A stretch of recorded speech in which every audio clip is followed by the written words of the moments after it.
Okay, so today's topic is about general consideration in constructing asset type items. इसमें हमें बेटा Frisbee 1991 in their book has written that teachers are concerned as with measuring the ability of students to think about and use knowledge as they are with measuring the knowledge their students possesses. तो ये तो बेटा हमारा role है कि भी हमने जो है ना वो अपने जो स्टूडेंट्स हैं बीइंग टीचर उनकी एबिलिटी फॉर लर्निंग जो है उसको मेजर करना होता है और ये भी किस हद तक उन्होंने जो नॉलेज है उसको हासिल किया है और वो किस हद तक उसको यूज कर रहे हैं. Say they provide items in which students should supply rather than select the appropriate answers. तो इसलिए हम कुछ ऐसे क्वेश्चन बनाते हैं जिसमें स्टूडेंट अपनी तरफ से अपनी रिफ्लेक्शन दें कि वो किस तरह से जो है ना नॉलेज को अंडरस्टैंड करते हैं और उस बारे में क्या सोचते हैं. Usually the student compose a response in one और मोर सेंटेंसेस. तो इसके लिए वो ज़्यादा अपने रिस्पांस देते हैं मुख्तलिफ सेंटेंसेस में. ऐसे item weighted consist of few number of questions. Mostly paper के अंदर जो बेटा ऐसे टाइप क्वेश्चंस होते हैं वो नंबर में तादाद में कम होते हैं. Wherein the examining is expected to demonstrate the ability to recall factual knowledge and organize and present his knowledge in logical and integrated answer. लेकिन उसमें रिक्वायरमेंट ये होती है कि जो एग्जामिनी होता है वो स्टूडेंट्स का एग्जाम ले रहे होते हैं और उससे हम ये रिक्वायर करते हैं या उससे एक्सपेक्ट करते हैं कि वो अपनी जो एबिलिटी है इंफॉर्मेशन को रिकॉल करने की, फैक्चुअल नॉलेज को रिकॉल करने की और फिर उसको ऑर्गेनाइज वे में प्रेजेंट करने की और उसको लॉजिकली इंटीग्रेट करने की जो एबिलिटी है उसको वो अपने आंसर में यूज करेगा. तो that is about types of ऐसे type test. So there are basically two types of essay type tests. Lastly, as I have discussed that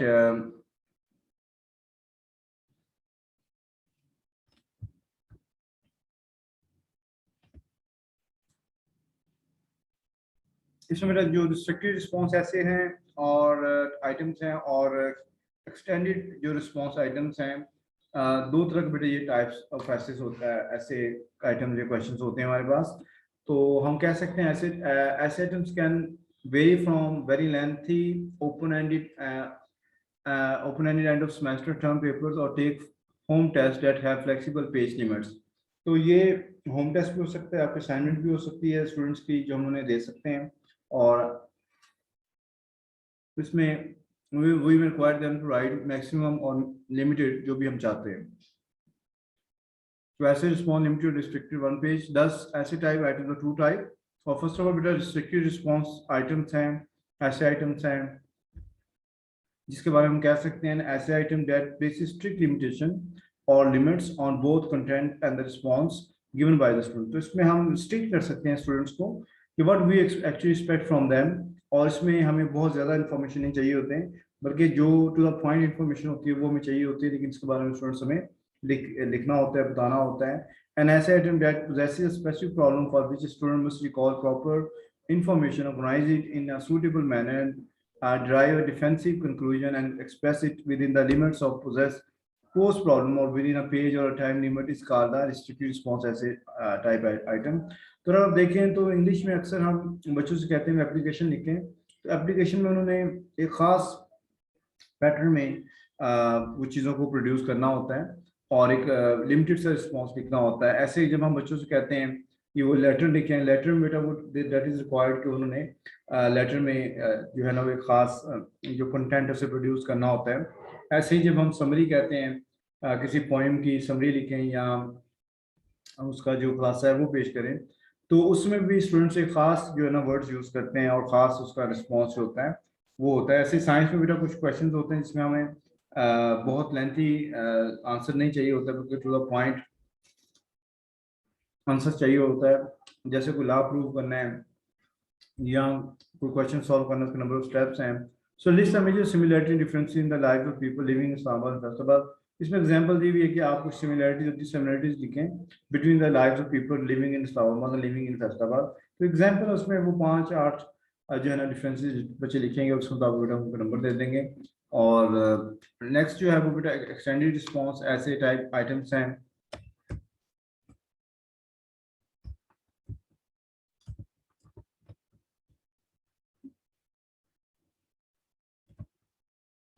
extended response to essays हैं, these are the essay tests that allows students to determine the length and the complexity of response.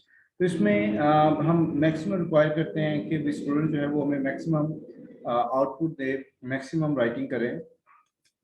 और इसमें हमारा interest ये होता है कि student जो है वो मैक्सिमम इंफॉर्मेशन को कैसे ऑर्गेनाइज करता है, कैसे इंटीग्रेट करता है, उस इंफॉर्मेशन कैसे प्रेजेंट करता है, एक्सप्रेस करता है, या उसको कैसे वैल्यूएट करता है, और उन आइडियाज को कैसे आपस में रिलेट करता है और कंबाइन करता है। तो ये बेसिक पर्पस होता है, इन स्किल्स को हम जो है मेजर करना चाहते हैं।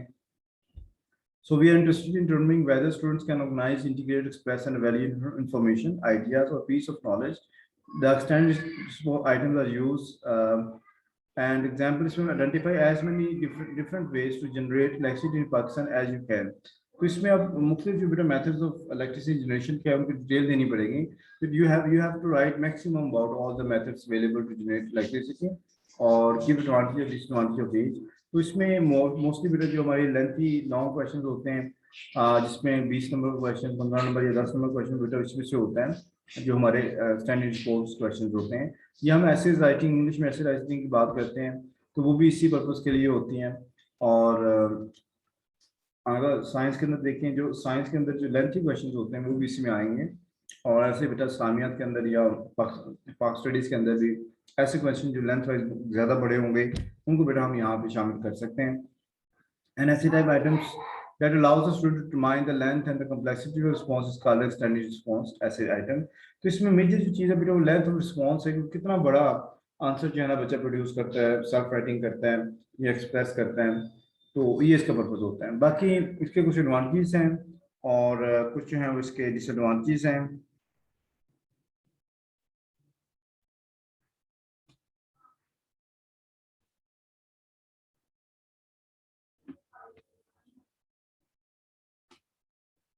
ओके, हम नेक्स्ट स्लाइड की तरफ मूव करते हैं।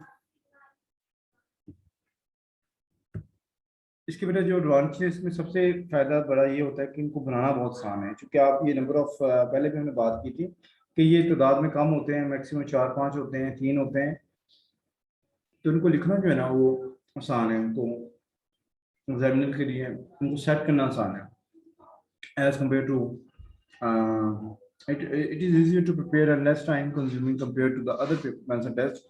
यानी जो हम एमसीक्यूज बनाते हैं, मैचिंग लिस्ट बनाते हैं या other forms of fill in the blanks, जो भी अदर फॉर्म्स ऑफ क्वेश्चन बनाते हैं, चूंकि वो तादाद में ज़्यादा होते हैं, तो एज कम्पेयर टू दिस ये नंबर ऑफ क्वेश्चन कम होते हैं। तो it is making higher order thinking skills, और मोस्टली बेटा ये हायर ऑर्डर थिंकिंग स्किल्स को मेजर करते हैं। और it allows students freedom to express individuality in answering the given question, और इसमें हम बच्चों को अपने तरफ से भी लिखने का मौका देते हैं what they basically have learned and what they know about anything, understand about any topic or phenomena. It reduces guessing answer compared to any objective type. इसमें guessing का element कोई नहीं है, बच्चों ने अपनी तरफ से लिखना होता है। It presents more realistic task to students, और बच्चे जो है वो एक realistic और challenging task होता है जिसको बच्चे attempt करते हैं। It emphasizes on the integration and application of ideas, क्योंकि इसमें बहुत सारे आइडियाज को कंबाइन करके लिखना होता है, तो इसलिए इसमें आइडियाज को इंटीग्रेट भी किया जाता है, आपस में मिला के लिखा जाता है, और उनको रियल लाइफ में अप्लाई भी किया जाता है, रियल लाइफ एप्लीकेशंस को डिस्कस किया जाता है। But still it has certain limitations. It can not provide objective measure of the achievement of the students. इसमें मेरा सबसे बड़ा इशू सब्जेक्टिविटी का है, चूँकि मैंने लास्ट टाइम बात की थी कि जो सब्जेक्टिविटी है उसमें जो एग्जामिनर है उसकी अपनी पसंद नापसंद शामिल हो जाती हैं, तो इसको ऑब्जेक्टिवली मेजर करना बहुत मुश्किल है, इसकी असेसमेंट ऑब्जेक्टिवली करना बहुत मुश्किल है, और it needs so much time to grade and prepare scoring criteria. और इसके लिए जो स्कोरिंग क्राइटेरिया होता है, ये रूब्रिक्स होते हैं, उनको बनाने में भी अच्छा खासा टाइम लगता है, और उनको फिर उनके मुताबिक पेपर को मार्क करने में भी बड़ा अच्छा खासा टाइम लगता है। The scores are usually not reliable, most specially without scoring criteria. और इसमें अगर हम स्कोरिंग क्राइटेरिया रूब्रिक्स नहीं बनाएंगे तो हम कभी भी जस्टिफाई नहीं कर पाएंगे, फिर हमारी पसंद नापसंद ही चलेगी इसमें। और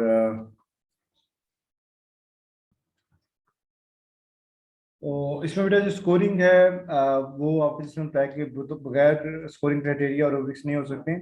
So these schools are usually not liable, most especially without scoring criteria. और जब तक rubrics नहीं होंगे, जब तक हमारे पास स्कोरिंग क्राइटेरिया नहीं होगा, तब तक तो हमारी जो अपनी पसंद नापसंद होगी हर एग्जामिनर की और हर रेटर की और हर जो भी मार्किंग कर रहा होगा, तो इससे फिर बेटा मसाइल ये पैदा होते हैं कि जो मार्किंग है और जो टेस्ट मेजरमेंट है वो उसका लेवल एक जैसा नहीं होता, और फिर तो बस दुआ ही रह जाती है कि आपका टेस्ट किसी ऐसे पर्सन के पास जाए जो लीनियंट हो, अदरवाइज को हार्ड अगर कोई है पर्सन मार्किंग में जिसका हाथ टाइट है, तो वो फिर जितना मर्जी अच्छा लिखा हो वो बेटा फिर मार्क्स कम ही देते हैं।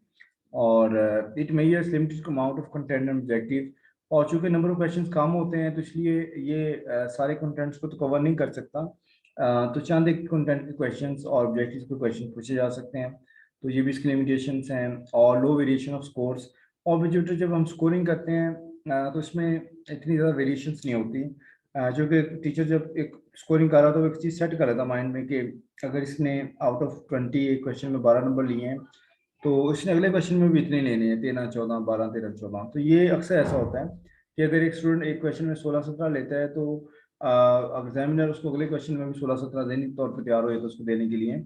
लेकिन अगर वो 12 13 से काम शुरू करता है तो वो फिर 12 13 पे ही रहता है कि इसको इसका यही लेवल है, तो ये मीडियोकर स्टूडेंट है, इसको 12 13 पे ही रखा जाए। तो ये ऐसा होता है, यानी ये मैं आपको यानी प्रैक्टिकली बता रहा हूँ ऐसा, चूंकि मैं हेड एग्जामिनर रहा हूँ बहुत सारी यूनिवर्सिटीज़ के जो पेपर्स हैं उसमें जो मेरे नीचे बहुत सारे सब एग्जामिनर्स ने काम किया है, तो उनके जब मैंने पेपर्स को एक्सप्लोर किया तो ये वाकई मैंने चीज़ देखी कि अगर किसी ने अगर इस क्वेश्चन के 16 नंबर दे दिए पहले क्वेश्चन को, तो अगले भी 16 15 16 14 17 इसी रेंज में आ रहे हैं, और किसी के 10 12 आ गए 8 आ गए हैं, तो अगले उनके अगले क्वेश्चन का भी यही हाल हुआ होता है। इसमें वेरिएशन स्कोरिंग में हमें कम नजर आती है यानी comparatively. It usually encourages bluffing, और इसमें अक्सर बेटा जो ब्लफिंग का एलिमेंट है वो बड़ा बहुत है। बच्चे जो है वो ऐसी ऐसी बातें लिखते हैं कि आप पढ़ के हैरान रह जाते हैं। कई दफ़ा पेपर्स में लिखा होता है खुद आखिरी मुझे पास कर दें, मेरी शादी हो गई है, मुझे ये हो गया, मुझे वो हो गया, और मैं पढ़ नहीं सकी, मैं बीमार हो गई, मैं बीमार हो गया, मैं ये हो गया वो हो गया, मैं बड़ा परेशान हूँ, मेरे पास जॉब नहीं है।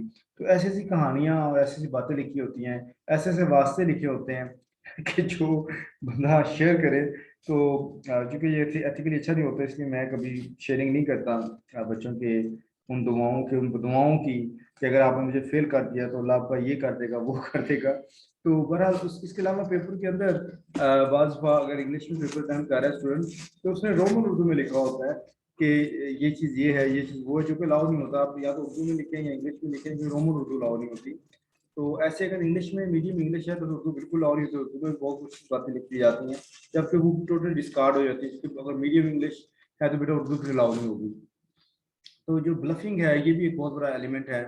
मुझे याद है यार, मैं अक्सर एग्जाम्पल देता हूँ, when I was studying in my FSc, तो हमारे एक सीनियर थे, उनके इस्लामियात में जो है मार्क्स जो आउट ऑफ 50 48 थे या 49 थे।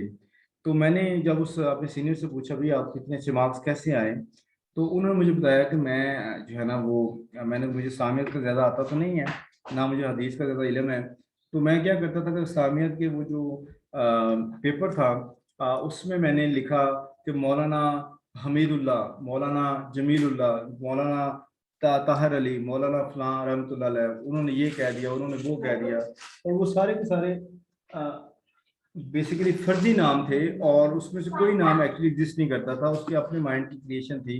तो उसने कहा जो जो एग्जामिनर है वो बड़ा इंप्रेस हो गया और उसने मुझे मैक्सिमम मार्क्स दे दिए।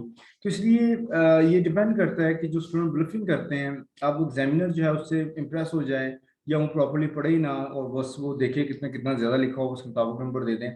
तो बहरहाल ये चीज़ें बेटा चलती हैं। इसके लिए मेजरमेंट में या जब हम ग्रेडिंग कर रहे होते हैं या स्कोरिंग कर रहे होते हैं, तो ये प्रॉपर पढ़ना ज़रूरी होता है, कम से कम आप थोड़ा सा उसको पढ़ ले।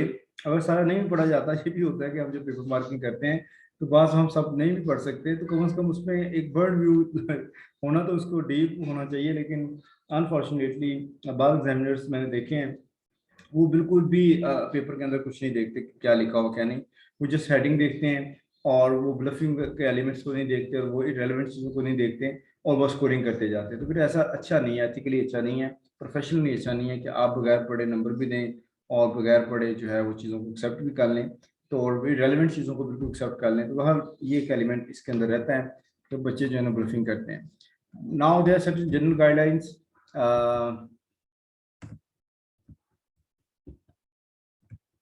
related to constructing asset items. तो इसमें मेरी पहली गाइडलाइन ये है कि आप जब अपने ये आइटम्स बनाएं तो कंस्ट्रक्ट ऐसे question use to measure the complex learning outcomes only. तो कोशिश करें कि कम से कम ये जो पार्ट है इसको कॉम्प्लेक्स लर्निंग जो हमारा है या हायर ऑर्डर थिंकिंग जिसमें हॉट स्किल्स कहते हैं, तो हॉट थिंकिंग स्किल जो है उनको मेजर करने के लिए हम इसको यूज करें और इसको बनाएं। एंड ऐसे question should relate directly to learning outcome to be measured, और हमारा हर क्वेश्चन किसी न किसी लर्निंग आउटकम को या एक से ज्यादा लर्निंग आउटकम को मेजर कर रहा हूँ। एंड फॉर्मुलेट ऐसे question that present a clear task to be perform, और फिर क्लैरिटी हो कि क्वेश्चन आप क्या पूछ रहे हैं, उसमें क्या रिक्वायरमेंट और बच्चों ने क्या करना है। An item should be stated precisely and must be clearly focus on the desired answer, और फिर हमें बच्चे को गाइड करे कि एक्चुअली जो डिजायर्ड आंसर है जो हम एग्जामिनर चाहते हैं उनसे रिक्वायर किया है बच्चा उस तक पहुंच सके, और इतना आपने प्रिसाइजली स्टेटमेंट लिखनी है। Are student should be required to answer the same question, और ये भी जरूरी है इसमें जो है वो आप चॉइस ना दें बल्कि सारे स्टूडेंट्स वही क्वेश्चन अटेम्प्ट करें, क्योंकि जब चॉइस होती है तो उसमें फिर सिलेक्टिव स्टडी आ जाती है। कुछ लोगों ने सिलेक्टिव स्टडी की होती है, वो फिर चॉइसेस में से वो उनको जो क्वेश्चन आसान लगते हैं उसको अटेम्प्ट कर लेते हैं और अच्छे मार्क्स ले जाते हैं, जबकि उन्होंने बाकी चीज़ें की नहीं पढ़ी होती। और लेकिन वो अच्छे स्टूडेंट बन जाते हैं, अच्छे परफॉर्मर बन जाते हैं। Number of points and time spent in answering the question must be indicated each item, और ये भी जरूरी है कि आप इसमें अगर ऑब्जेक्टिव टाइप है उसके लिए मेंशन कर दें कितना टाइम है, और सब्जेक्टिव के लिए भी इतना टाइम है। तो मोस्टली हम इसको इक्वली डिस्ट्रीब्यूट कर लेते हैं कि अगर हमने 4 क्वेश्चन या 3 क्वेश्चन अटैम्प्ट करने हैं तो हमारे पास अगर 1 घंटा है, तो अगर 3 है तो फिर 20-20 मिनट हो जाएगा, और अगर 4 है तो 15-15 मिनट हो जाएगा। यानी इसको इस तरह से हम डिवीजन लॉजिकली कर लेते हैं, लेकिन बेहतर ये है कि आप टाइम मेंशन कर सकते हैं हर क्वेश्चन के लिए। Specify the word paragraph number of sentences for the answer, और ये भी हो सकता है डिस्क्रिप्टिव रिस्पॉन्स के लिए कि आप मेंशन करें कि आपको कितने पैराग्राफ बच्चे प्रोड्यूस करने हैं, लिखने हैं, ये कितने वर्ड्स में आंसर करना है, ये कितने नंबर ऑफ स्टेटमेंट्स लिखनी है, तो ये भी रिक्वायर किया जा सकता है अगर आप ज़्यादा स्पेसिफाई करना चाहते हैं। The scoring system must be discover presented to students, और ये सबसे ज़रूरी चीज़ है कि हम बच्चों को गाइड करें कि बच्चों ये जो आप लिखते हैं क्वेश्चन अटैम्प्ट करते हैं ऐसे टाइप, इनकी स्कोरिंग कैसे होती है, इसमें रुब्रिक्स क्या होते हैं और किस तरह से इसकी मार्किंग होती है, इस चीज़ के बारे में बच्चों को गाइड करें तो एटलीस्ट वो याद रखेंगे कि हमारे नंबर कैसे आएंगे। तो डेफिनेटली उन रूब्रिक्स को या उन पॉइंट्स को या उन स्टेप्स को जो ज़रूरी हैं किसी भी क्वेश्चन को सॉल्व करने के लिए, चाहे मैथमेटिक्स का हो, चाहे इंग्लिश का हो, चाहे उर्दू का हो, इस्लामियात का हो, साइंसेस में बायोलॉजी फिजिक्स केमिस्ट्री का हो, तो एटलीस्ट बच्चे बेटा उन उन स्टेप्स को याद रखेंगे और उनके माइंड में ये बात होगी कि हमने ये स्टेप मिस नहीं करना या हमने ये पॉइंट मिस नहीं करना चूंकि इसके मार्क्स हैं। तो ये जो मार्किंग सिस्टम है, ग्रेडिंग सिस्टम है, इसका भी बच्चों से अगर हम उनको गाइडेंस के लिए बता दें तो ये ज़्यादा बेहतर होगा। इसके अलावा how to score these items, तो स्कोरिंग ऐसे टाइप आइटम, तो आर रुब्रिक और scoring criteria 12 to values score an ऐसे टाइप आइटम। तो जब भी हम क्वेश्चंस लिखें जिस भी जो भी क्वेश्चन है उसके रुब्रिक साथ बना लें, ताकि अगर हम खुद चेक कर रहे हैं हमें भी उस उन रुब्रिक्स को देख के पेपर मार्क करें, और अगर कोई को एग्जामिनर हैं या दूसरे सब एग्जामिनर्स हैं वो चेक कर रहे हैं तो उनको भी वो रुब्रिक्स लिस्ट ऑफ रुब्रिक्स और क्वेश्चन लिस्ट दे दी जाए। A rubric basically is a scoring guide for the subjective assessment। तो ये एक तरह की स्कोरिंग गाइड होती है, एक जो क्वेश्चन लिखा गया है उसके रिलेटेड कौन कौन से पॉइंट्स हैं जो कि उस क्वेश्चन में एड्रेस होने चाहिए, कौन कौन से इंपॉर्टेंट स्टेप्स हैं जो उसके अंदर होने चाहिए। इस चीज़ को बेटा रुब्रिक कहते हैं। It is a set of criteria standard link to a learning objective that are used to assess the student performance on paper projects essays and other assignments. तो हम कह सकते हैं कि ये वो क्राइटेरियाज हैं, ये स्टैंडर्ड्स हैं जिनको हम ऑब्जेक्टिव से लिंक करते हैं और जिसकी मदद से हम बच्चों की परफॉर्मेंस पेपर प्रोजेक्ट्स एसेस और अदर असाइनमेंट्स पे चेक करते हैं, मार्क करते हैं। Decide on the policy for dealing with the incorrect irrelevant and illegal response. यही बात वो आ गई कि जो बच्चे ब्लफिंग करते हैं, रेलेवेंट चीज़ें करते हैं, उनका अब क्या किया जाए। चूँकि मैं तो ये करता हूँ कि उनके नंबर हमेशा डिटेक्ट करता हूँ।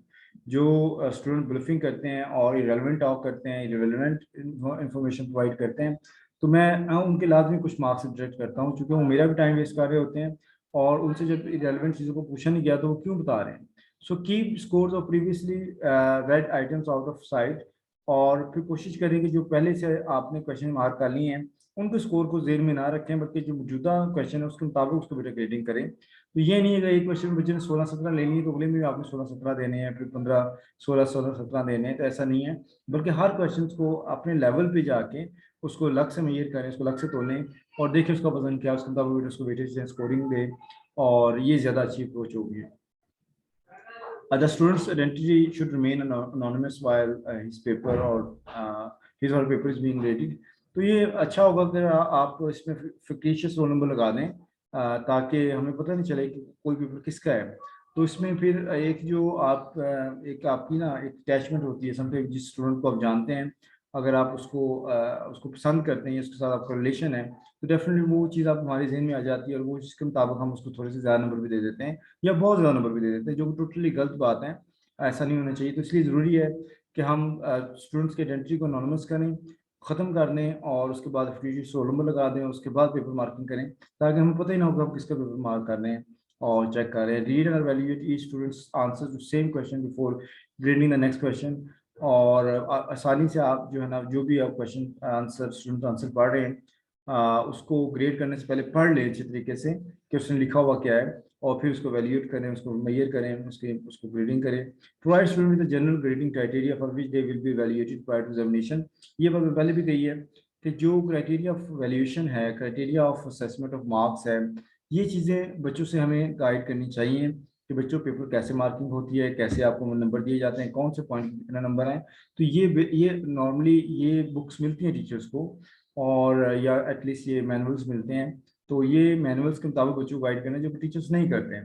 तो इसलिए बच्चों को पता ही नहीं होता कि वो अच्छे नंबर कैसे लें, खासतौर पे ऐसे बच्चे जिनको इस बात का पता होता है, यकीनन वो अच्छे मार्क्स लेते हैं, क्योंकि उन्हें पता है कि हमने कोई स्टेप मिस नहीं करना और हर स्टेप जरूरी है और उसमें हर स्टेप के ये मार्क्स हैं। तो जब मैं ये पूरे स्टेप कर लूंगा तो मुझे पूरे नंबर मिल जाएंगे, ही और she will be more satisfied. And right your comments on the paper. तो ये भी है कि जहाँ जहाँ पे आप देखते हैं चीज़ें रेलिवेंट हैं, और जहाँ जहाँ पे कुछ स्पेलिंग मिस्टेक्स हैं या कोई ग्रामेटिकल मिस्टेक्स हैं, उनको आप अंडरलाइन भी करें और उन पे कमेंट्स भी लिखें कि कुछ चीज़ें इरेलीवेंट है तो उसमें इरेलीवेंट लिखें। मैं तो बड़ा सा आई लिखता हूँ, तो I-R, that stands for irrelevant information.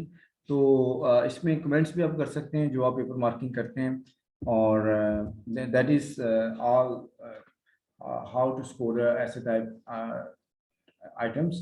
So if you have any questions, you may write in the comments. So I will try to answer those questions.